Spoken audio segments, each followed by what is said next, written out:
এই দিন পূর্ণ করে দেবার সুসংবাদ আল্লাহ হযরত আদম আলাইহিস সালামকে দেননি। দিন পরিপূর্ণ করে দেবার সুসংবাদ আল্লাহ হযরত মূসা আলাইহিস সালামকেও দেননি। দিন পূর্ণ করে দেবার সুসংবাদ আল্লাহ হযরত ঈসা আলাইহিস সালামকেও দেননি।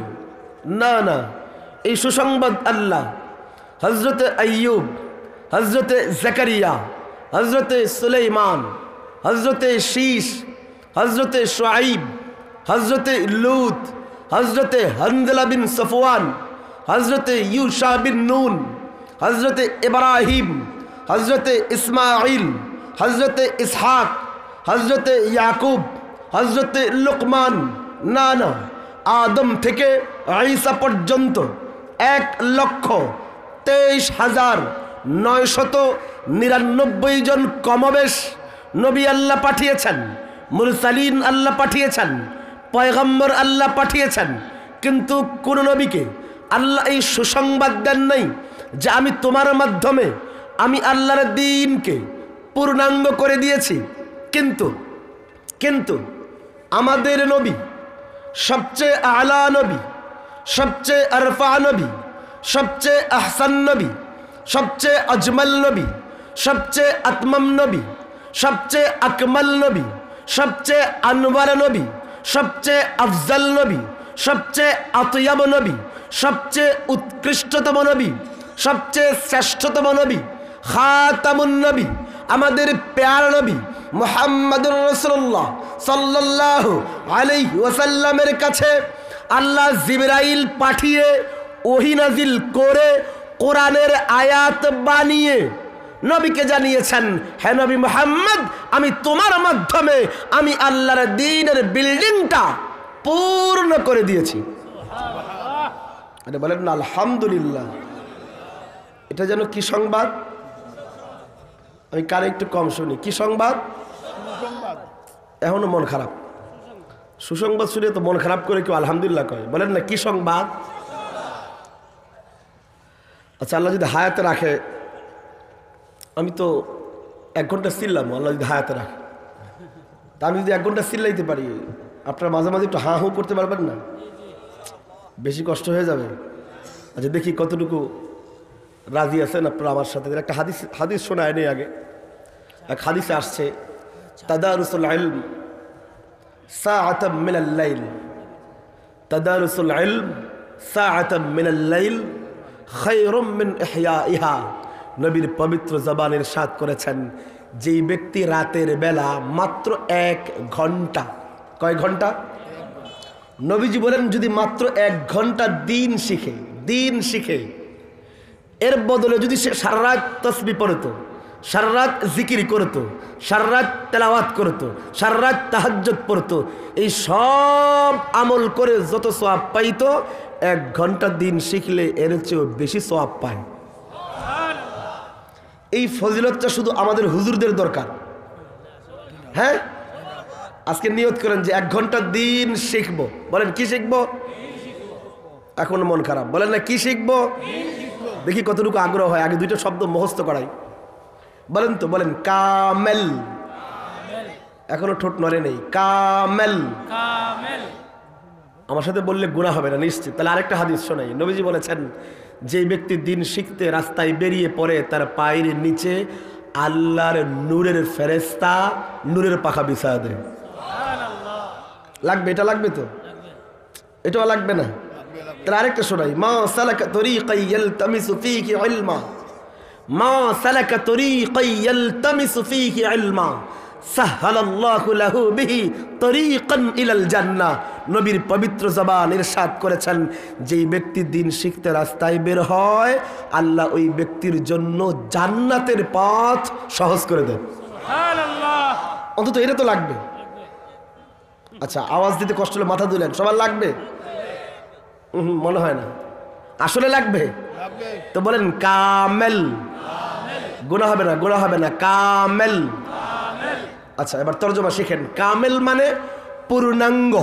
কামেল মানে, আমি আগে বলছি, কানে একটু কম শুনি। কামেল মানে, আচ্ছা এবার 2 নম্বর শব্দ শিখেন, বলেন নাকিস। সবাই বলে নেই নাকিস। আচ্ছা, এবার তরজমা শিখেন। নাকিস মানে হলো অপূর্ণাঙ্গ। নাকিস মানে সবার ঠোঁট নড়ে নেই। নাকিস মানে, আচ্ছা দেখি কতটুকু শিখছেন, এবার পরীক্ষা হবে। আচ্ছা বলেন তো, আল্লাহ আমাদের নবীকে কামেল দিন দিয়েছেন না নাকিস? মাশাআল্লাহ, কি দিন দিয়েছেন? নাকিস দিয়েছেন। কি দিয়েছেন?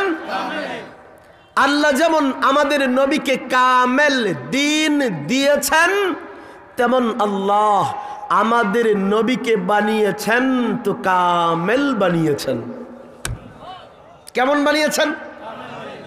আমরা যেমন কোন বিল্ডিংয়ের দিকে তাকায় বলি বিল্ডিংটা সুন্দর, বিল্ডিংটা সুন্দর, কিন্তু বিল্ডিংয়ের কালারটা ভালো হয় নাই। কালারটা যদি ভালো হইতো তাহলে দেখতে কামেল দেখা যাইতো। বুঝতেছেন আমার কথা? আমরা মানুষের চেহারার দিকে তাকিয়ে বলি লোকের চেহারাটা সুন্দরই ছিল, কিন্তু নাকটা বোসা। সুনামগঞ্জের মানুষ বোসা বুঝেননি? ভোতা ভোতা ভোতা বুঝেননি? চ্যাপটা বুঝেন? চ্যাপটা ও সেফা। আচ্ছা, সেফা নাক বুঝেননি আপনারা? তো সেফা নাক কি দেখতে সুন্দর লাগে? আমরা বলি চেহারাটা সুন্দর ছিল, কিন্তু নাকটা যদি সেফা না হইতো তাহলে দেখতে কামেল দেখা যাইতো। এ বুঝেননি আমার কথা? কথা বুঝতেছেন? এর মানে পুরা দুনিয়া খুঁজে কোনো কামেল চেহারার মানুষ খুঁজে পাওয়া যায় না। কারণ চেহারা সুন্দর তো নাকের সমস্যা, নাক ঠিক তো কানের সমস্যা, কান ঠিক তো চোখ ছোট ছোট, চোখ ঠিক তো মাথায় সমস্যা, মাথা ঠিক তো জবানের সমস্যা, জবান ঠিক তো হাতের সমস্যা, হাত ঠিক তো পায়ের সমস্যা, সব ঠিক তো চরিত্র ঠিক নেই। কোনো না কোনো সমস্যা আছেই। কিন্তু আল্লাহ আমাদের নবীকে বানিয়েছেন তো কামেল বানিয়েছেন। কেমন বানিয়েছেন? মানুষ নবীর চেহারার দিকে তাকিয়ে বলতো, আহা, এই নবীর নাকটা তো কামেল। বুঝাইতে পারিনি? নাকটা কি মানে? একটা মানুষের চেহারায় নাক যতটুকু লম্বা হলে সুন্দর লাগবে, নাকের ছিদ্রটা যেমন হলে ভালো লাগবে, যতটুকু চিকন হলে ভালো লাগবে, আল্লাহ নবীর নাকটা তেমন কামেল বানিয়ে দিয়েছেন।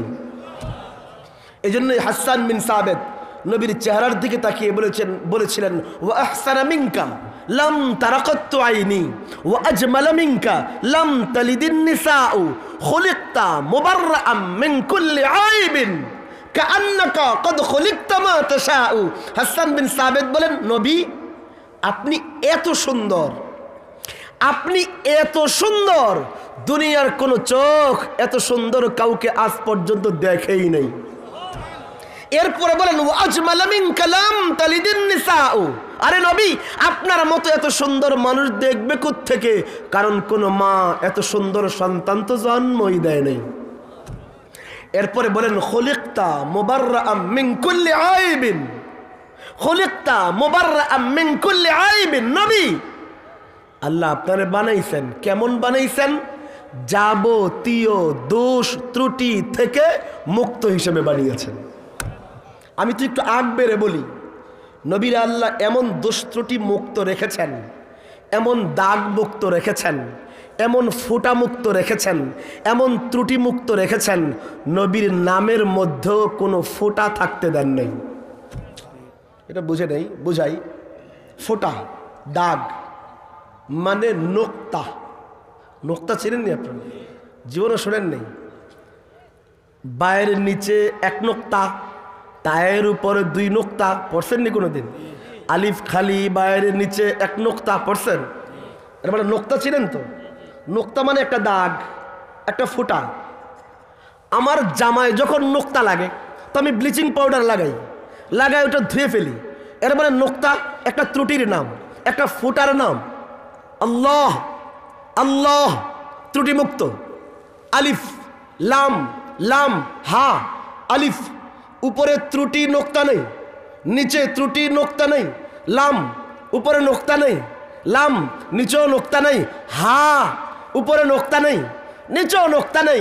নবীর নাম মুহাম্মদ, আহমদ, মিম হা মিম দাল মিম উপরে নোক্তা নেই মিম নিচেও নোক্তা নেই হা উপরে নোক্তা নেই হা নিচেও নোক্তা নেই আবার মিম উপরে নোক্তা নেই মিম নিচেও নোক্তা নেই দাল উপরে নোক্তা নেই দাল নিচেও নোক্তা নেই আহমদ আলিফ হা মিম দাল উপরেও নোক্তা নেই নিচেও নোক্তা নেই আল্লাহ যেন বোঝাচ্ছেন ও দুনিয়ার মানুষ আমি আল্লাহ ত্রুটিমুক্ত আখরি নবী পাঠাইলাম ওই নবীর পুরা জিন্দেগিতে যেমন কোনো দাগ নাই তার নামের মধ্যে কোনো দাগ ত্রুটি থাকতে দেই নাই খুলিকতা মুবাররাআম মিন কুল্লি আইবিন যাবতীয় দোষ ত্রুটি দাগ ফুটা থেকে আল্লাহ মুক্ত হিসেবে আমাদের নবীকে বানিয়েছেন নবী কামেল নবী কি কাআন্নাকা কদ খুলিকতা মা তাশাউ এটা বড় আজীব মিসরা বড় আজীব কথা হাসান বিন সাবিত বলেন কাআন্নাকা কদ খুলিকতা মা তাশাউ কিভাবে তর্জমা করি হাসান বিন সাবিত বলেন নবী আল্লাহ যেন আপনাকে জিজ্ঞাসা করে করে আপনার ইচ্ছা অনুপাতে আপনাকে বানিয়ে দিয়েছেন মানে আল্লাহ যেন আপনাকে বানানোর সময় আপনাকে আল্লাহ জিজ্ঞেস করেছেন নবী এখন তোমার নাক বানাবো এখন তোমার কান বানাবো তুমি বলো কেমনে বানাবো আল্লাহ যেন নবীরে জিজ্ঞেস করেছেন নবী তুমি কিন্তু প্রধান অতিথি কিন্তু আসবা সবার শেষে কারণ প্রধান অতিথির নাম উপরে থাকে কিন্তু বয়ান করেন শেষে নবী তুমি কিন্তু প্রধান কিন্তু আসবা সবার শেষে তুমি আসবা সবার শেষে তোমার আগে আদম আসবে নূহ আসবে দানিয়াল আসবে মূসা ঈসা আইয়ুব জাকারিয়া সুলাইমান শীশ শুআইব লূত হানজালা বিন সফওয়ান 1,23,999 জন নবী তোমার আগে আসবে তাদের নবুয়ত মানুষ দেখে ফেলবে তাদের রিসালাত মানুষ দেখে ফেলবে তাদের হাসান মানুষ দেখে ফেলবে তাদের জামাল মানুষ দেখে ফেলবে আরে নবী মুহাম্মদ তোমার আগে এমন একজন নবীও আসবে যার নাম হবে ইউসুফ এত সুন্দর হবে এত সুন্দর চেহারা হবে আরে নারীরা দূরে পুরুষটা পর্যন্ত জানালার ফাঁক গলে গলে দরজা খুলে খুলে উকি মেরে মেরে ওই ইউসুফের সৌন্দর্য দেখবে এত সুন্দর হবে ওই ইউসুফ যাকে দেখে মিশরের নারীরা আপেল কাটতে গিয়ে আঙ্গুল কেটে ফেলবে খবরও থাকবে না এত সুন্দর নবী তোমার আগে আসবে এত হাসিন নবী তোমার আগে আসবে এত জামিল নবী তোমার আগে আসবে তুমি আসবা সবার শেষে তুমি আসবা তো নবী মুহাম্মদ তুমি বলো তো তোমার নাকটা কেমন বানাবো কানটা কেমন বানাবো হাতটা কেমন বানাবো পাটা কেমন বানাবো আল্লাহ যেন নবীরে জিজ্ঞেস করে করে নবীকে বানিয়ে দিয়েছেন নবীরে জিজ্ঞেস করে করে বানিয়ে দিয়েছে আল্লাহু আকবার তো নবীকে আল্লাহ কি দিন দিয়েছেন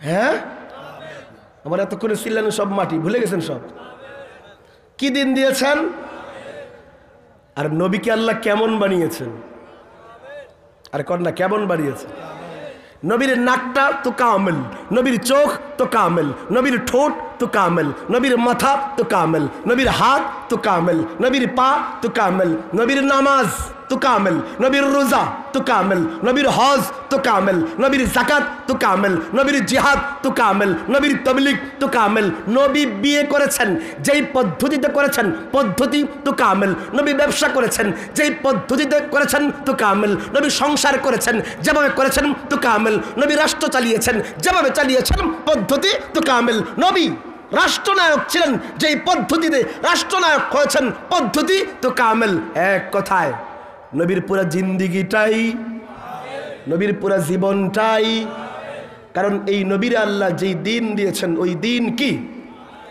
বলেন না ওই দিন কি আচ্ছা এতটুকু থাকুক দেখি কতটুকু বুঝেন আমার একটু গরম লাগছে আমি জামাটা খুলে নিই না করবেন না তারপর আবার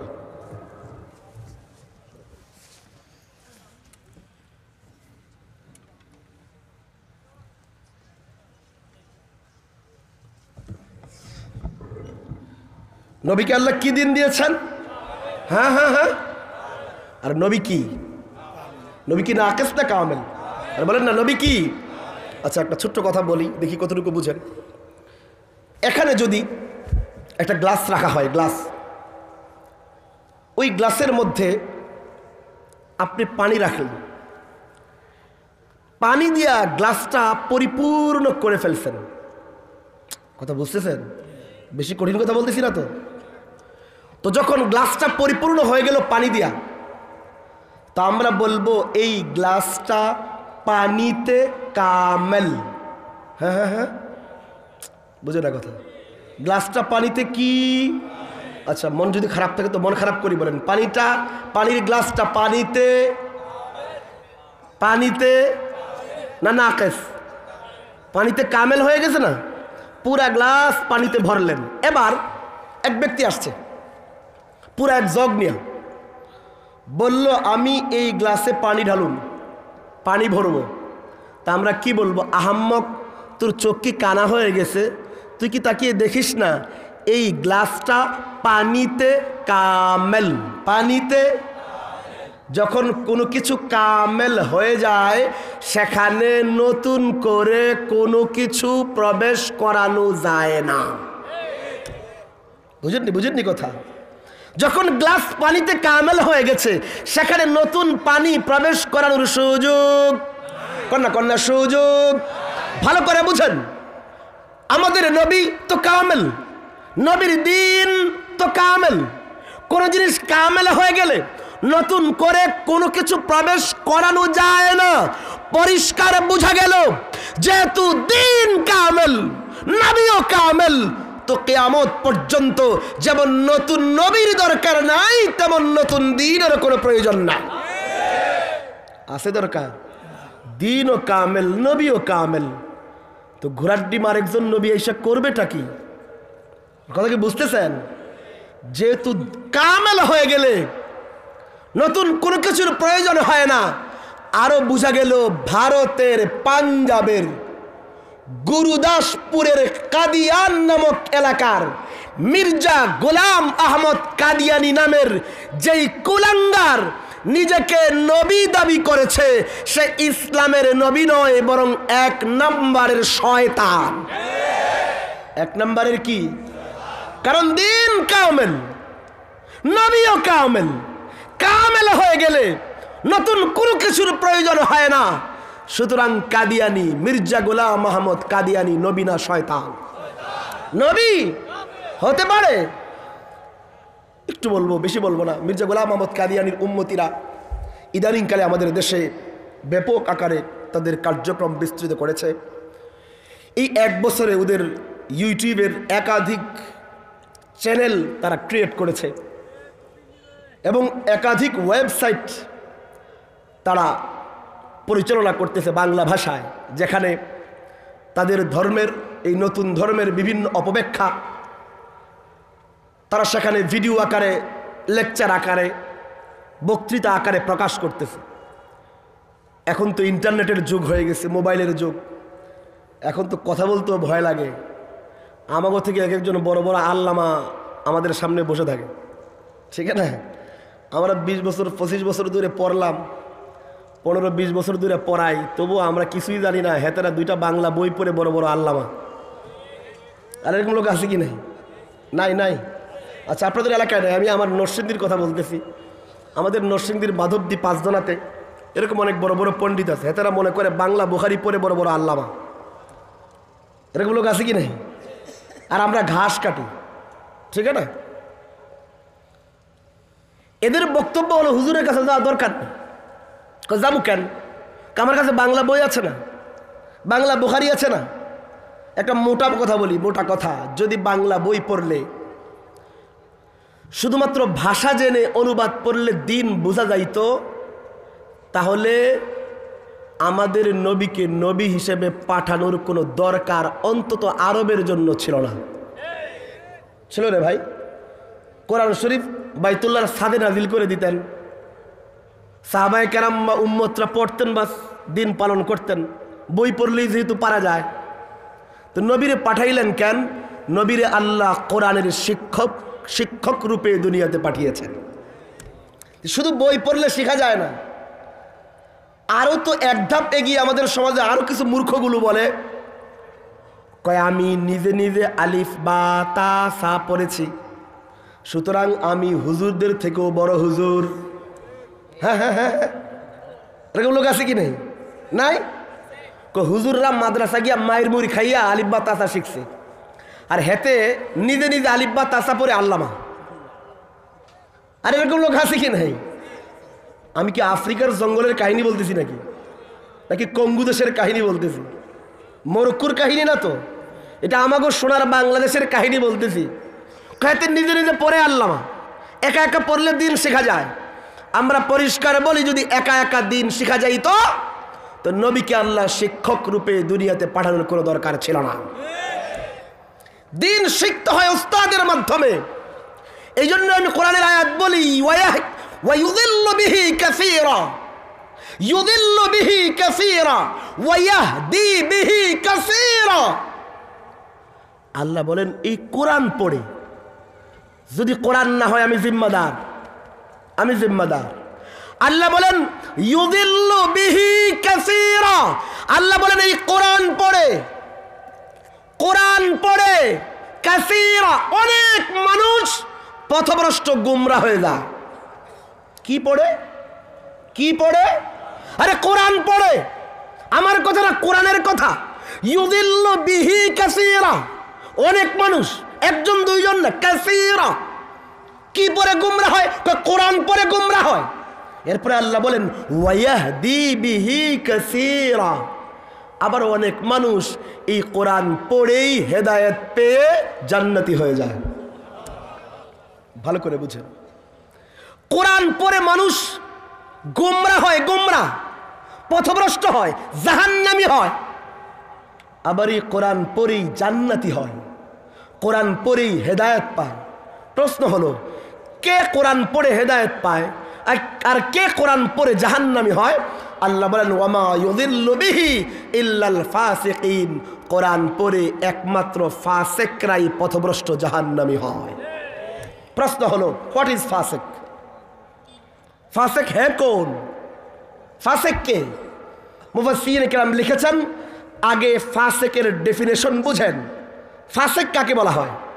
মুফাসসিরিন কেরাম লিখেছেন, ফাসিকের আসল অর্থ হলো ওই পশু, যেই পশু তার গলা থেকে আনুগত্যের রশি খুলে ফেলেছে, নিজের ইচ্ছা মতো একবার ওই খেতে আরেকবার ওই খেতে, একবার এই ডুবায় আরেকবার ওই ডুবায়, নিজের ইচ্ছা মতো ঘুরে, এর নাম ফাসিক। আরে এর নাম কি? আরে দিনের ক্ষেত্রে ফাসিক কে? যেই ব্যক্তি বলে আমার আগের কারু লাগবে না, কোনো কোরআন বিশেষজ্ঞ লাগবে না, কোনো দিন বিশেষজ্ঞ লাগবে না, আমি নিজে নিজে পড়ুম আর দিন বুঝুম, নিজে নিজে কোরআন পড়ুম আর যা মাথায় আসে তাই সেটাই বলবো, এরাই হলো ফাসিক। এরা কি? এরা কোরআন পড়ে, এরা হাদিসের রেফারেন্স দেয়, কিন্তু আল্লাহ বলেন এরা কোরআন হাদিসের রেফারেন্স দেবার পরেও এরা পথভ্রষ্ট গুমরা। কিন্তু যারা বলে না না আমি নিজে নিজে বলি না, আল্লাহ জিবরাইলের মাধ্যমে নবীকে শিখিয়েছেন, নবী সাহাবীদের শিখিয়েছেন, সাহাবা থেকে তাবেঈ সূত্র পরম্পরায় আমাদের কাছে যেই দিন যেইভাবে এসেছে, যেই অবিকৃত তরিকায় এসেছে, আমরা সেটা মানি। এরা হলো কোরআন পড়ে হেদায়েত পায়। বেশি কঠিন কথা বললাম? বেশি কঠিন লাগতেছে?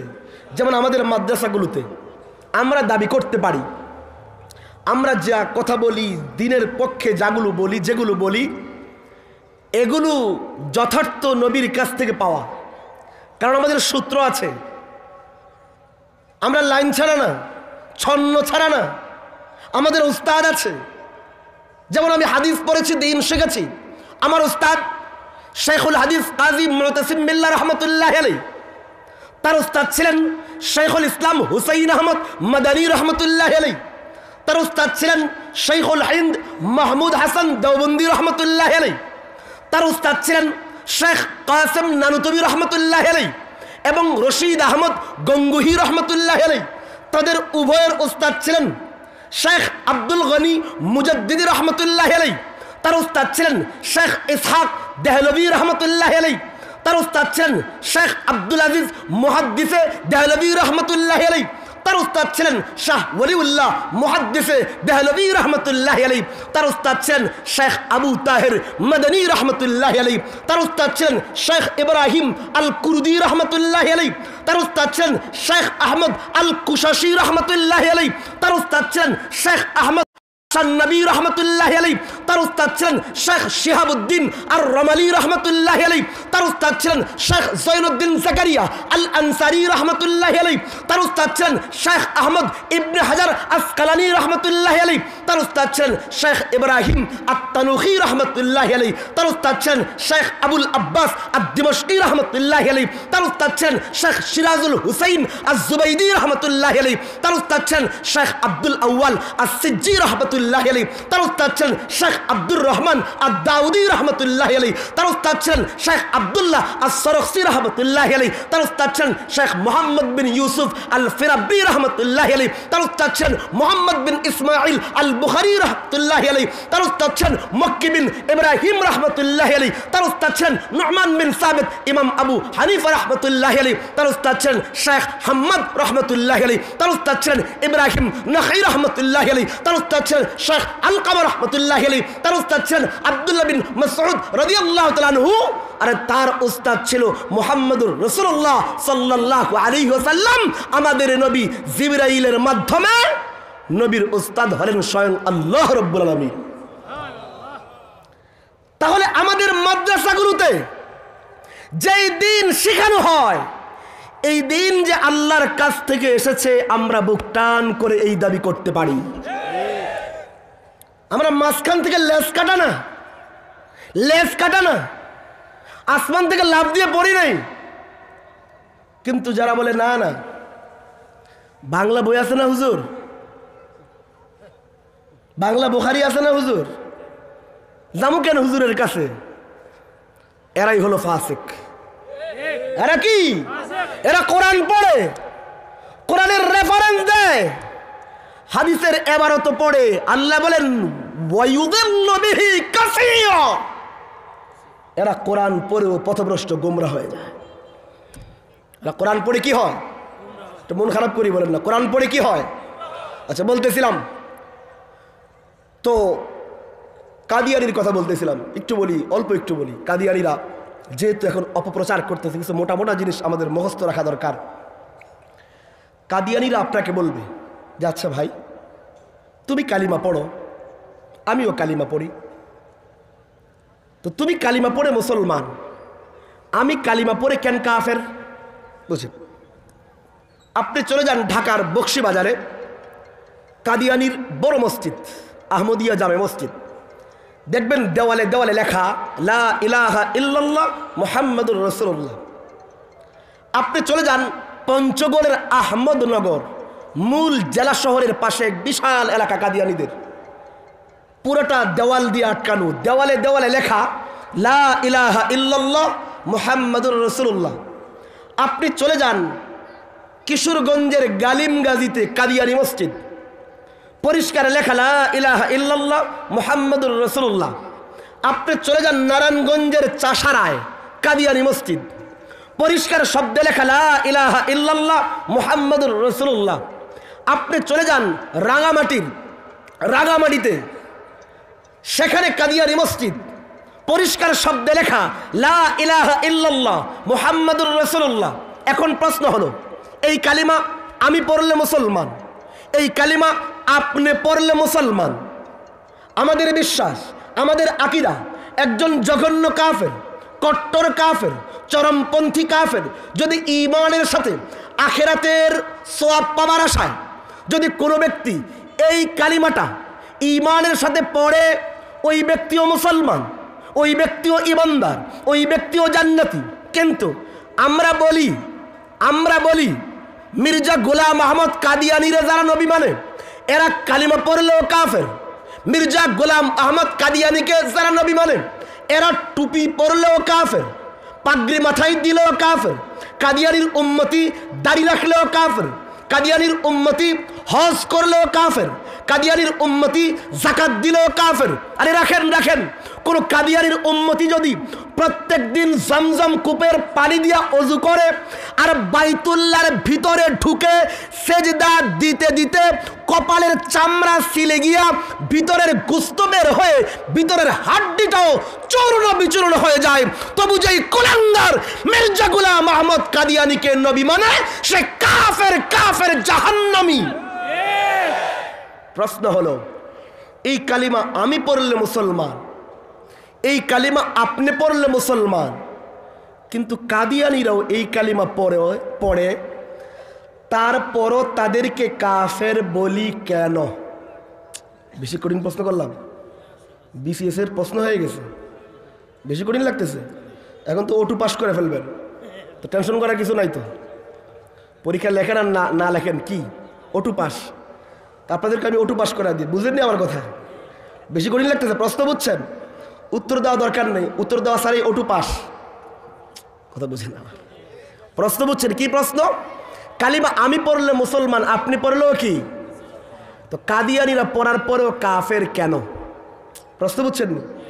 উত্তর দেওয়া দরকার নেই, আমি ওটু পাস করা দিব। বুঝেন এই প্রশ্নের উত্তর কি? বুঝেন, আমি আপনি যখন লা ইলাহা ইল্লাল্লাহ পড়ি, কাদিয়ানীরাও পড়ে, কিন্তু আমি আপনি যখন মুহাম্মাদুর রাসূলুল্লাহ পড়ি, তো আমাদের মুহাম্মাদুর রাসূলুল্লাহ আর কাদিয়ানীর মুহাম্মাদুর রাসূলুল্লাহ কি এক? এটা বুঝেন।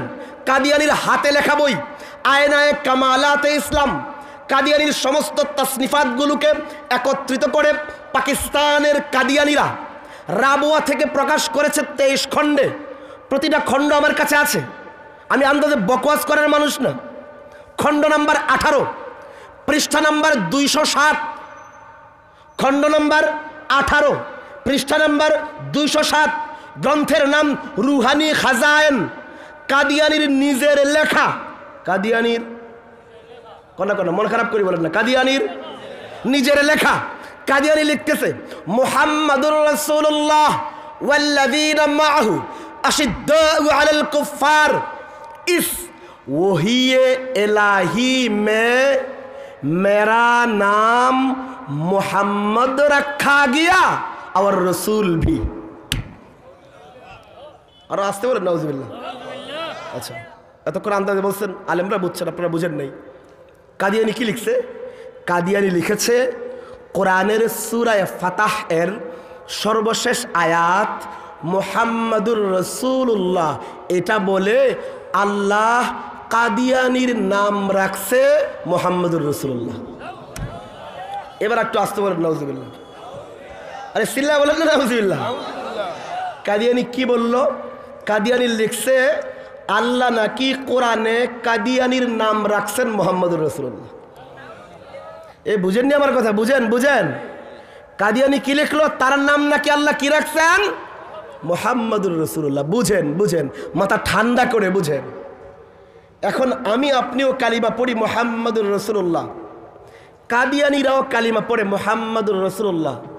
আমাকে বলেন তো, দুইজনের মুহাম্মাদুর রাসূলুল্লাহ কি এক? এ বুঝেননি আমার কথা? দুইজনের মুহাম্মাদুর রাসূলুল্লাহ এক। আমি আপনি যখন মুহাম্মাদুর রাসূলুল্লাহ বলি, এর দ্বারা উদ্দেশ্য হয় আরবের নবী মুহাম্মাদুর রাসূলুল্লাহ। আমার আপনার উদ্দেশ্য হয় মা আমেনার গর্ভ থেকে দুনিয়াতে আসা নবী মুহাম্মাদুর রাসূলুল্লাহ। আমার আপনার বিশ্বাস অনুপাতে আব্দুল মুত্তালিবের নাতি নবী মুহাম্মাদুর রাসূলুল্লাহ। আমার আপনার বিশ্বাস মতে আব্দুল্লাহর ঐরসে জন্ম নেওয়া নবী মুহাম্মাদুর রাসূলুল্লাহ। আমার আপনার বিশ্বাস মতে হজরতে জয়নব, উম্মে কুলসুম, ফাতেমা, হজরতে উম্মে কুলসুম ফাতেমা, তাদের আব্বা নবী মুহাম্মাদুর রাসূলুল্লাহ। আমাদের আকীদা মতে, আমাদের বিশ্বাস মতে হজরতে আলী বিন আবুল আস, হজরতে উমামা বিন আবুল আস, হজরতে আবদুল্লাহ বিন উসমান, হজরতে হাসান বিন আলী, হজরতে হুসাইন বিন আলী, হজরতে মুহসিন বিন আলী, হজরতে জয়নব বিনতে আলী, হজরতে উম্মে কুলসুম বিনতে আলী, হজরতে রুকাইয়া বিনতে আলীর নানা নবী মুহাম্মাদুর রাসূলুল্লাহ। আমার আপনার আকীদা মতে, আমার আপনার বিশ্বাস মতে হযরতে আবু বকর সিদ্দিকের শ্বশুর নবী, হযরতে উমরের শ্বশুর নবী মুহাম্মদুর রাসূলুল্লাহ, আমার আপনার আকীদা মতে, আমার আপনার বিশ্বাস মতে মুহাম্মদুর রাসূলুল্লাহ হলেন হযরতে আলীর শ্বশুর নবী মুহাম্মদুর রাসূলুল্লাহ, হযরত উসমানের শ্বশুর নবী মুহাম্মদুর রাসূলুল্লাহ। এর মানে আমি আপনি যখন মুহাম্মদুর রাসূলুল্লাহ বলি, এর দ্বারা আরবের মক্কার কুরাইশ বংশের নবীকে মুহাম্মদুর রাসূলুল্লাহ বলি। আর কুলাঙ্গার কাদিয়ানির উম্মতি যখন মুহাম্মদুর রাসূলুল্লাহ বলে, এর দ্বারা আরবের নবী উদ্দেশ্য হয় না, বরং ভারতের পাঞ্জাবের গুরুদাসপুরের কাদিয়ান নামক এলাকার মির্জা গোলাম আহমদ কাদিয়ানি কুলাঙ্গার রে মুহাম্মদুর রাসূলুল্লাহ বলে। তো দুইজনের মুহাম্মদুর রাসূলুল্লাহ কি এক? এই জন্য আমরা বলি কাদিয়ানিরা কালিমা পড়লেও কাফের। কালিমা পড়লেও কি? কাদিয়ানিরা দাড়ি রাখলেও কাফের, পাগড়ি মাথায় দিলেও কাফের। কথা বুঝেননি আমার? এটা আমার প্রসঙ্গ না, আরেকটা অংশ বলে শেষ করি। এখন তো দেশের পণ্ডিতের অভাব নাই, বহুত পণ্ডিত আছে, সংসদে দাঁড়ায়ও কাদিয়ানির পক্ষে কথা বলে, এরকম কুলাঙ্গার ওই দেশে আছে। আরে আছে কি না? নবীর খতমে নবুয়তের ক্ষেত্রে আল্লাহর কসম যদি আমাদেরকে ফাঁসির মঞ্চে দাঁড় করানো হয়, বলে 2 মিনিট পরে ফাঁসি হবে, তবুও চিৎকার মেরে বলবে কুলাঙ্গার কাদিয়ানি কাফের কাফের কাফের জাহান্নামী। এই মাসআলায় কোনো প্রকার সমঝোতা করা যাবে ভাই? ভালো করে বুঝেন। শুধু একটা অংশ বলে শেষ করি, একটা অংশ বলি। গত বছরের ঘটনা, গত বছরে কিশোরগঞ্জের গালিমগাজিতে গেলাম, পোস্টারে বিষয়বস্তু লেখা কাদিয়ানি মতবাদ। তো আমি কাদিয়ানিদের কিতাব নিয়ে গেছি, দেখাবো মানুষকে যে কাদিয়ানিরা কি আকীদা রাখে। আমি গাড়ি থেকে নামতে পারি নাই, মাহফিলে যে আমাকে দাওয়াত দিয়েছে সে এসে বলে, হুজুর আজকে সব বিষয়ে বয়ান করবেন, কিন্তু কাদিয়ানি বিষয়ে কিছু বলতে পারবেন না। আমি বললাম কেন? সমস্যা আছে। কি সমস্যা? ডিসি সাহেব ফোন দিয়েছে ওসি সাহেবকে, ওসি সাহেব চলে আসছে পুলিশ ফোর্স নিয়ে, যে কাদিয়ানি বিষয়ে কিছু বলা যাবে না। আমি চুপচাপ কিছু বলি নাই, গেলাম, নামাজ পড়লাম, খানা খাইলাম, সভাপতি আসছে। সভাপতি কানে কানে কয়, হুজুর সব বিষয়ে বললেন, কাদিয়ানি বিষয়ে বলা যাবে না। আমি কিছু বলি নাই, মঞ্চে বসলাম। এবার যে পরিচালনা করে আসছে, এসে কয়, হুজুর পোস্টারে যা লেখা হয়েছে, কিন্তু কাদিয়ানি বিষয়ে বলা যাবে না। আপনার বাম পাশে চেয়ারম্যান সাহেব বসে আছে, কাদিয়ানিরা চেয়ারম্যানরা পাঠাইছে যেন আপনি কিছু না বলেন। বুঝেন?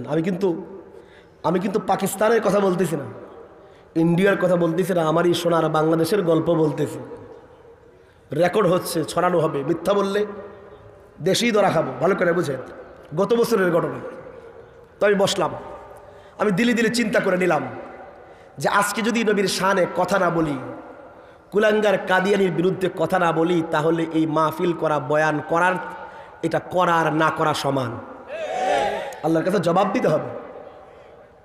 যেখানে বাধা আসবে নবীর খতমে নবুয়ত নিয়ে, ওই সময় যেই ব্যক্তি চুপ থাকে, এর চেয়ে বড় মুনাফিক কেউ হতে পারে না। সব জায়গায় হকমত চলে না ভাই, সব জায়গায় হকমত চলে না। হযরত বেলাল তো হকমত বুঝে নেই, ও তো হকমত বুঝে নেই। মার দেয় তারপরে বলে আহাদ, যত মার খায় ততই কয় আহাদ, আল্লাহ এক, আল্লাহ এক। হকমত খাটান নেই ভাই, ও তো হকমত খাটান নেই। বুক টান করে বলেছেন, মারলে মার। আরে কপাল পোড়া, তুই আমাকে মারবি, আমাকে মারলে আমার দুনিয়া ধ্বংস হবে, কিন্তু আমাকে মারার কারণে তোর আখিরাত ধ্বংস হয়ে যাবে। আমাকে মেরে কি হবে? আমার 30 বছরের জীবনটা তুমি ধ্বংস করে দিলা, কিন্তু আমাকে হত্যা করার কারণে আমি যে তোমার আখিরাত ধ্বংস করে দেব। কথা বুঝে না আমার কথা? হ্যাঁ, না লাগবে না। এই জন্য আমাদের জন্য তো মৃত্যু সুসংবাদ। মৃত্যু কি তো বলতেছিলাম, চেয়ারম্যান সাহেব ঠিক আমার বাম পাশের চেয়ারে বসছে। ভালো করে বুঝে। তা আমি আগে সবাইকে জিজ্ঞেস করলাম, আচ্ছা আমাকে বলেন তো, আপনারা এখানে যারা আছেন, কেউ কি আপনারা কাদিয়ানির নবী মানেন? কথা কন না কেন? কেউ মানেন? আমি বললাম, আচ্ছা আপনারা কেউ কি কাদিয়ানির কোনো কিতাব মানেন? বলেন না। মাহফিল যখন বললো মানে না, আমি চেয়ারম্যানের জিজ্ঞেস করলাম, আচ্ছা চেয়ারম্যান সাহেব, আপনি কি কাদিয়ানিকে নবী মানেন? হ্যাঁ না হুজুর, মানি না। মানি? বলো আচ্ছা, আপনি কি কাদিয়ানির কোনো কিতাব মানেন? কয় না, তাও মানি না। বলো আচ্ছা, আমাদের মাননীয় রাষ্ট্রপতি কাদিয়ানিকে নবী মানে? আরে মানে? মানে না। আমাদের মাননীয় প্রধানমন্ত্রী কাদিয়ানির কিতাব মানে? কথা কন না কেন? মানে? মানে না। আমি বললাম এর মানে আমাদের রাষ্ট্রপতি কাদিয়ানিকে নবী মানে না, আমাদের রাষ্ট্রপতি কাদিয়ানির কিতাব মানে না, আমাদের মাননীয় প্রধানমন্ত্রী কাদিয়ানিকে নবী মানে না, কাদিয়ানির কিতাব মানে না, এদেশের সেনাবাহিনীর প্রধান কাদিয়ানিকে নবী মানে না, সেনাবাহিনীর প্রধান কাদিয়ানির কিতাব মানে না, এদেশের ডিফেন্স বাহিনী পুলিশ বাহিনীর আইজিপি কাদিয়ানিকে নবী মানে না, পুলিশ বাহিনীর আইজিপি কাদিয়ানির কিতাব মানে না। এর মানে এদেশের আলেমরা, এদেশের মুহাদ্দিসরা, এদেশের মুফতিরা, এদেশের কৃষকরা, এদেশের সমস্ত শ্রমিকরা, এদেশের সমস্ত মালিকরা কেউ কাদিয়ানিকে নবী মানে না। এদেশের চেয়ারম্যানরা কাদিয়ানিকে নবী মানে না, এদেশের এমপিরা কাদিয়ানিকে নবী মানে না, এদেশের মন্ত্রীরা কাদিয়ানিকে নবী মানে মানে মনে হচ্ছে থাকেন থাকেন একটু বসেন। এর আমি কাদিয়ানির বই বের করলাম, রুহানি খাজায়েন, খণ্ড নম্বর 5, খণ্ড নম্বর 5, পৃষ্ঠা নম্বর 547 থেকে 48, 5 নম্বর খণ্ড 547 থেকে 48। চেয়ারম্যানের সামনে খুললাম, দেখাইলাম। লেখক মির্জা গোলাম আহমদ কাদিয়ানি, সে নিজে লিখেছে, নিজের হাতে লিখেছে। কাদিয়ানি লিখেছে, যারা তার কিতাব মানে না, যারা তার নবী মানে না, এরা সবাই যুররিয়াতুল বাগায়া, মানে এরা সবাই জারদ সন্তান। দেখলাম চেয়ারম্যান সাহেব এক নম্বরে চিল্লায় উঠছে, কয় নাউজুবিল্লাহ। আমি বললাম কাদিয়ানি কি লিখলো? কাদিয়ানি লিখলো, আমি যুররিয়াতুল বাগায়া শব্দের অনেক শালীন তর্জমা করেছি, ভদ্র তর্জমা, কিন্তু যুররিয়াতুল বাগায়ার আসল তর্জমা হলো, আমি তর্জমাই করতে পারবো না, শুধু এতটুকু বলি, যুররিয়াতুল বাগায়া মানে হলো বেশ্যার সন্তান। যুররিয়াতুল বাগায়া মানে? তাহলে সে কি লিখলো? কাদিয়ানি লিখছে, যারা তারে নবী মানে না, যারা তার কিতাব মানে না, এরা সবাই নাকি বেশ্যার সন্তান। ভালো করে বুঝেন, মাথার খুলি খালি করে বুঝেন। গালিটা কি শুধু আমাদের দিয়েছে না মাননীয় রাষ্ট্রপতিকেও দিয়েছে? এ কথা কন না কেন? তার কিতাব না মানলে যদি যারা সন্তান হয়, তার কিতাব না মানলে যদি কেউ অবৈধ সন্তান হয়, গালিটা শুধু আমাদের দিয়েছে না এদেশের প্রধানমন্ত্রীকেও দিয়েছে? আরে কথা কন না কেন? আমরা পরিষ্কার শব্দে বলি, বাংলাদেশের যেই নাগরিক, বাংলাদেশের যেই নাগরিক বলে আমি জারজ সন্তান না, আমি বৈধ সন্তান, মা বাবার বৈধ সন্তান, আর সে হিন্দু হয় কিংবা বৌদ্ধ হয় কিংবা খ্রিস্টান হয় কিংবা নাস্তিক হয়, আর বলে কাদিয়ানির কিতাব মানি না, কাদিয়ানিকে নবী মানি না, আবার বলে সে বৈধ সন্তান, তাহলে তার এক যুগে গর্জে উঠে বলা উচিত যে এই কুলাঙ্গার কাদিয়ানিকে না মানার কারণে আমাদেরকে যারা সন্তান বলেছে, আমরা নয়, কাদিয়ানি নিজেই যারা সন্তান। যদি বলে সে বৈধ সন্তান, যদি দাবি করে আমি হারাম জাদা না, বৈধ সন্তান, তাহলে বাংলাদেশের প্রত্যেক বৈধ সন্তান, সে মেম্বার হোক, চেয়ারম্যান হোক, এমপি হোক, মন্ত্রী হোক, যাই হোক না কেন, এক যুগে গর্জে উঠে বলা উচিত কাদিয়ানি নিজে জারজ সন্তান। আর কাদিয়ানির পক্ষে যারা বকওয়াজ করে, বুঝবেন এদের জন্মে সন্দেহ আছে। যেই জায়গায় দাঁড়াই বক্তব্য দেখ, হোক সংসদ ভবনে দাঁড়িয়ে কেউ কোনো কুলাঙ্গার কাদিয়ানির পক্ষে কথা বলবে, বুঝবেন এর জন্মে সন্দেহ আছে।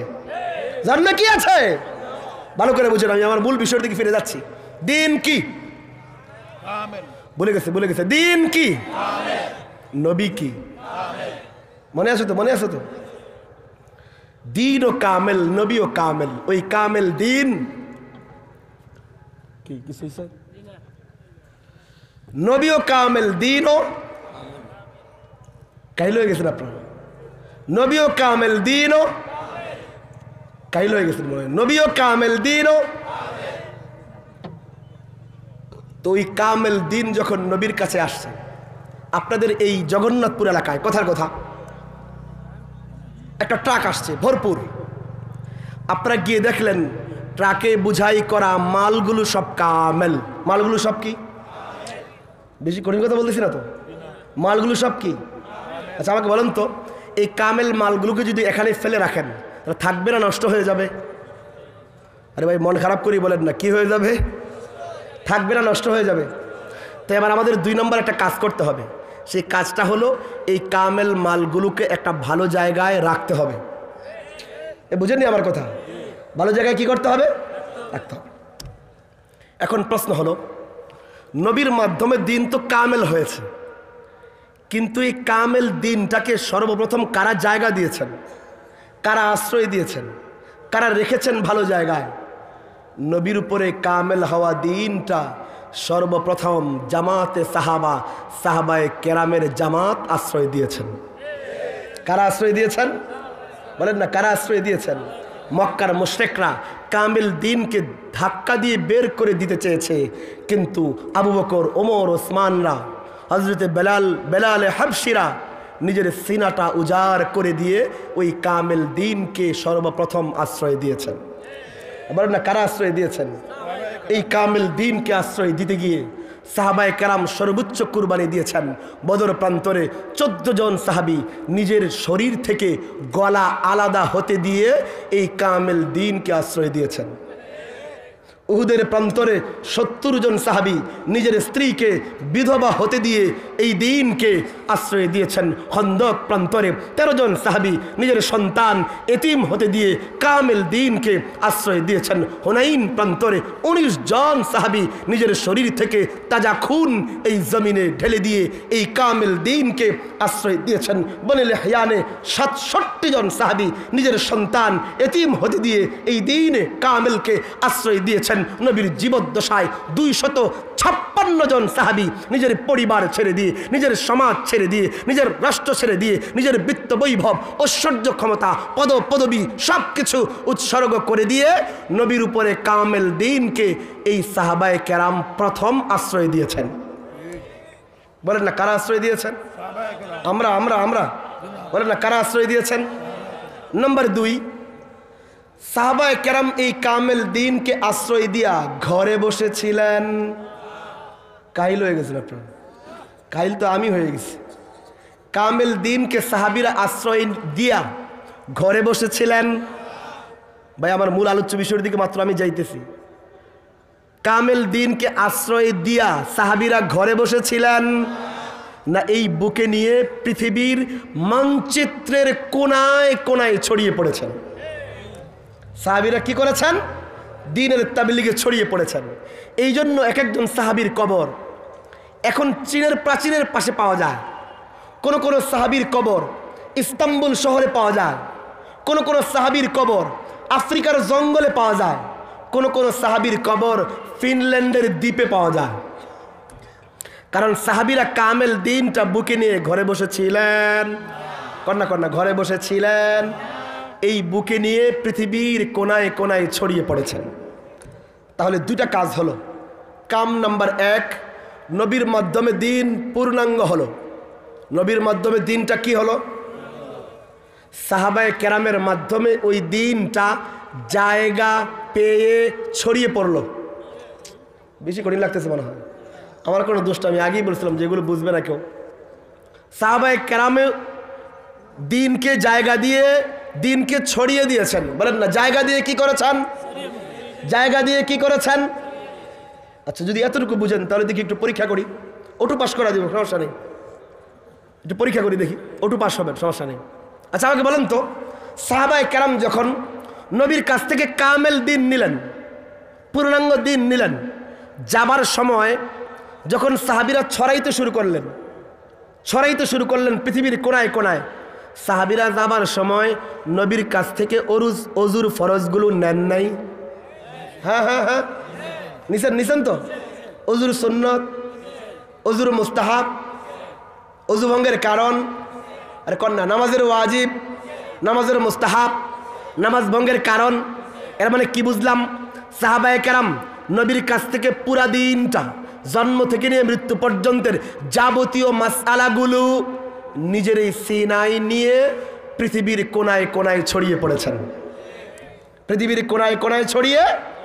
আচ্ছা আমাকে বলেন তো, এই সাহাবীরা কি কিয়ামত পর্যন্ত থাকবেন? সাহাবীরা আছেন, কবরে চলে গেছেন না? কথা বুঝতেছেন? সাহাবীরা কবরে গেছেন মানে নবীর দিন শেষ না কিয়ামত পর্যন্ত থাকবে? এর মানে এবার 3 নম্বর একটা কাজ করতে হবে। যেহেতু সাহাবীদের সিনায় ওযুর ফরজ আছে, সাহাবীদের সিনায় ওযু ভঙ্গের কারণ আছে, সাহাবীদের সিনায় নামাজের ওয়াজিব আছে, সাহাবীদের সিনায় নামাজ ভঙ্গের কারণ আছে। এবার 3 নম্বর কাজ, সেই কাজটা কি? সাহাবীদের কাছ থেকে ওই ওযু, গোসল, নামাজের মাসআলাগুলো এবার নিয়া একত্র করা দরকার। কি করা দরকার? সংকলিত করতে হবে, লিখতে হবে। যদি না লেখা হয় তাহলে সাহাবী কবরে যাবে, পরবর্তী প্রজন্ম আর ঠিক মতো ওযু করতে পারবে না। কেমনে বোঝাই? এ কথা বুঝেননি আমার? সাহাবীদের কাছে ওযুর ফরজ ছিল, গোসলের ফরজ ছিল, নামাজের ওয়াজিব ছিল। এখন সাহাবীদের কাছ থেকে যদি লেখা না হয়, সংকলিত করা না হয়, তাহলে সাহাবী মারা গেলে আর কেউ ঠিক মতো ওযু করতে পারবে? নামাজ পড়তে পারবে? এবার 3 নম্বর কাজ দরকার। 1 নম্বর কাজ নবীর মাধ্যমে হয়েছে, কি? দিন পূর্ণাঙ্গ হয়েছে। 2 নম্বর কাজ, দিন জায়গা পেয়ে ছড়িয়ে পড়েছে সাহাবীদের মাধ্যমে। এবার 3 নম্বর কাজ দরকার, সাহাবীদের কাছ থেকে ওযুর ফরজকে লিখতে হবে, ওযুর মুস্তাহাবকে একত্র করতে হবে, ওযু ভঙ্গের কারণকে একত্রিত করতে হবে। প্রশ্ন হলো, ইসলামের ইতিহাসে সর্বপ্রথম কে ইসলামের মাসাইলগুলোকে একত্র করেছেন, লিপিবদ্ধ করেছেন? আল্লামা জালালউদ্দিন সুয়ুতী রাহমাতুল্লাহি আলাইহি কিতাব লিখেছেন। কিতাবের নাম তাবয়ীযুস সহিফা ফি মানাকিব আবি হানিফা। জালালউদ্দিন সুয়ুতী লিখেন 53 নম্বর পৃষ্ঠায়, ইন্না আউওয়ালা মান দাওয়ানা ইলমুশ শরীআতি ওয়া রাত্তাবাহু আবওয়াবান ফাহুয়া আবু হানিফা। জালালউদ্দিন সুয়ুতী বলেন, ইসলামের ইতিহাসে সর্বপ্রথম শরীয়তের মাসআলাগুলোকে প্রথমে শিরোনাম, তারপরে নাম্বার দিয়া এইভাবে একত্রিত করে দিয়েছেন তো আবু হানিফা একত্র করেছেন। আচ্ছা, এটা কঠিন লাগতেছে, আমি সহজ করে দিই। এই একত্র করা কি জিনিস আমি একটু বুঝাই দিই। যেমন আমাদের এখানে সবচেয়ে কাছের মাদ্রাসা কোনটা? সৈয়দপুর মাদ্রাসা। আচ্ছা, কালকে সকালবেলা সৈয়দপুর মাদ্রাসার মক্তবে যাবেন। কোন ক্লাস বললাম? কাহিল হয়ে গেছেন, বলেন না কোন ক্লাস? মক্তবে।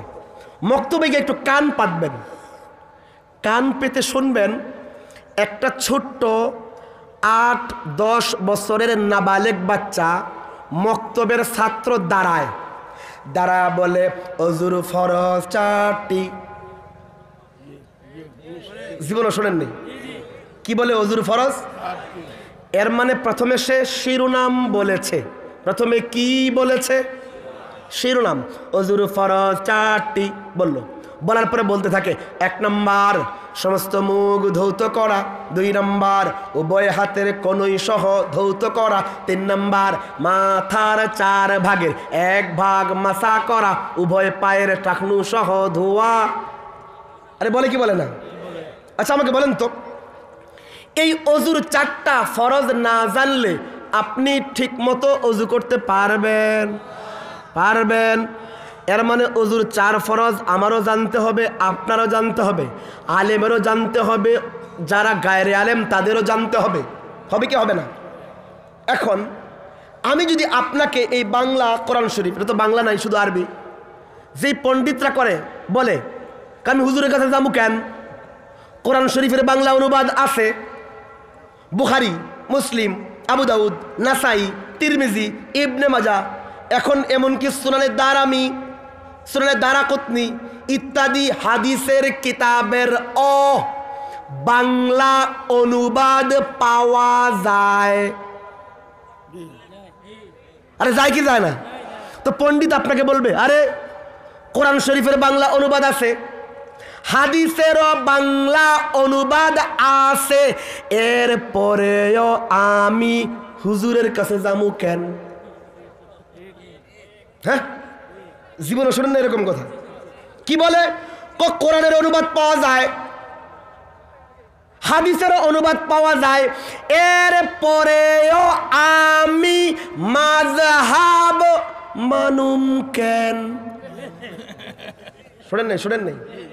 ওদেরকে বলে মাজান, তোমার সাথে আমার কোনো শত্রুতা নেই, তুমি আমার ভাই, কিন্তু তোমাকে আমি বাংলা কোরআন শরীফ দিলাম, নাও। আমার এই সৈয়দপুর মাদ্রাসার মক্তবের ছেলেটা আমাকে দ্বিধাহীন চিত্তে স্পষ্ট শব্দে ব্যর্থহীন ভাষায় আমাকে প্রথমে অজুর ফরজের শিরোনাম বলেছে যে অজুর ফরজ 4টা, ফরজ ওয়াজিব না, ফরজ সুন্নত না, ফরজ মাকরুহ না। আমাকে ডাইরেক্ট স্পষ্ট শব্দে ডিটেক্ট করে দিয়েছে 4টা হবে অজুর ফরজ। এরপরে আমাকে স্পষ্ট শব্দে নাম্বার আকারে অজুর ফরজ শিখাইছে। বাবজান, তোমাকে আমি বাংলা কোরআন দিলাম, আমার এই বাংলা কোরআন থেকে আমারে অজুর 4টা ফরজ দেখা। আচ্ছা ভাই, আমি কি গালি দিছি, বকা দিছি? ওই পণ্ডিত দেখবেন বই না কিতাব না রাইখা আড়ালে গিয়া আপনারে গালি দিবে, বলবে এটা হানাফির বাচ্চা হানাফি। হ্যাঁ, উল্টে লটকেও যেতে পারে, কিন্তু আমাদের মক্তবের ছেলেটা যেইভাবে অজুর ফরজের শিরোনাম বলে স্পষ্ট শব্দে কোরআন, স্পষ্ট শব্দে অজুর 4 ফরজ বলেছে, ওই পণ্ডিত এই কোরআন কুটিবার পরে শেষ করলেও কোরআন থেকে অজুর 4টা ফরজ দেখাতে পারবে না, পারবে না, পারবে না। এর মানে কি কোরআনে অজুর ফরজ নাই? ইমানটা মজবুত করেন, কোরআনে অজুর ফরজ আছে, কোরআনে অজুর ফরজ কন্যা কন্যা কোরআনে অজুর ফরজ, কিন্তু শিরোনাম দেওয়া নাই। 1 নম্বর শিখেন, কি দেওয়া নাই? অনেক কঠিন হয়ে যাচ্ছে কথা না?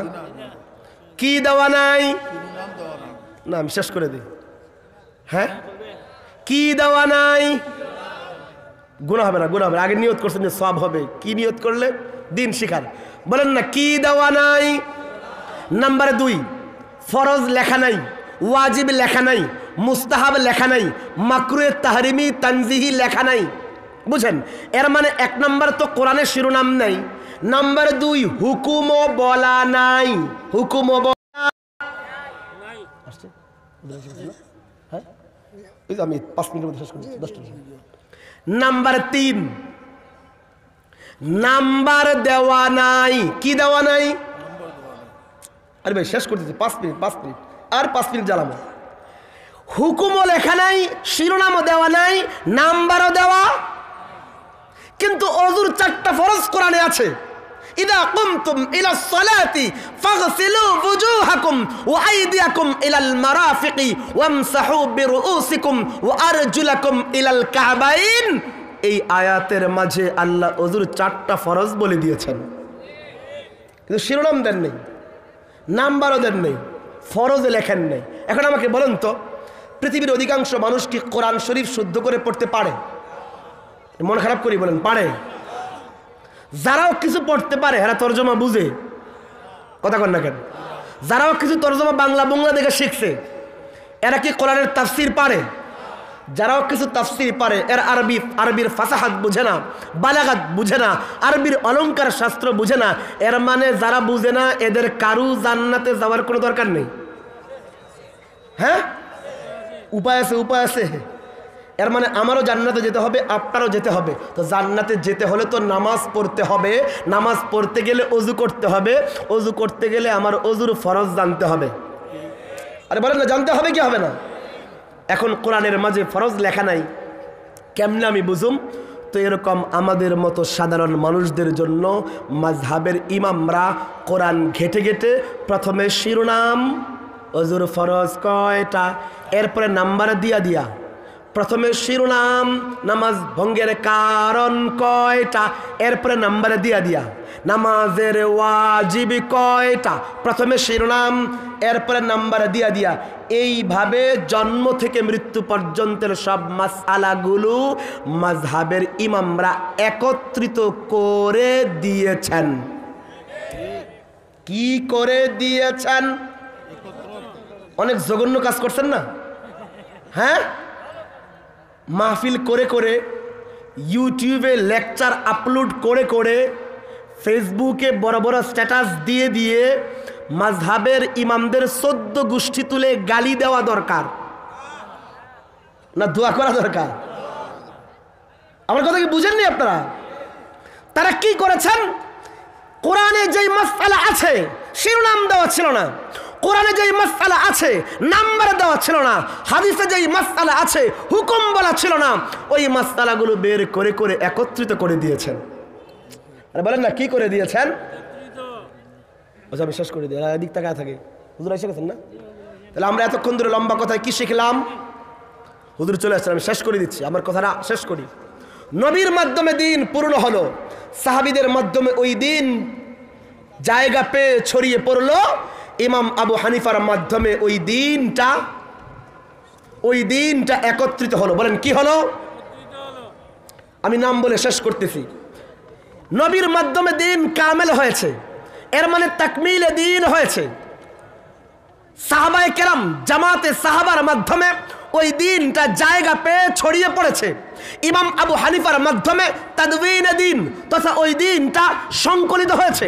ভালো করে বুঝেন, নবীর মাধ্যমে দিন কামেল হলো, সাহাবীদের মাধ্যমে ওই দিন জায়গা পেয়ে ছড়িয়ে পড়লো, আবু হানিফার মাধ্যমে ওই দিনটাই একত্রিত হলো।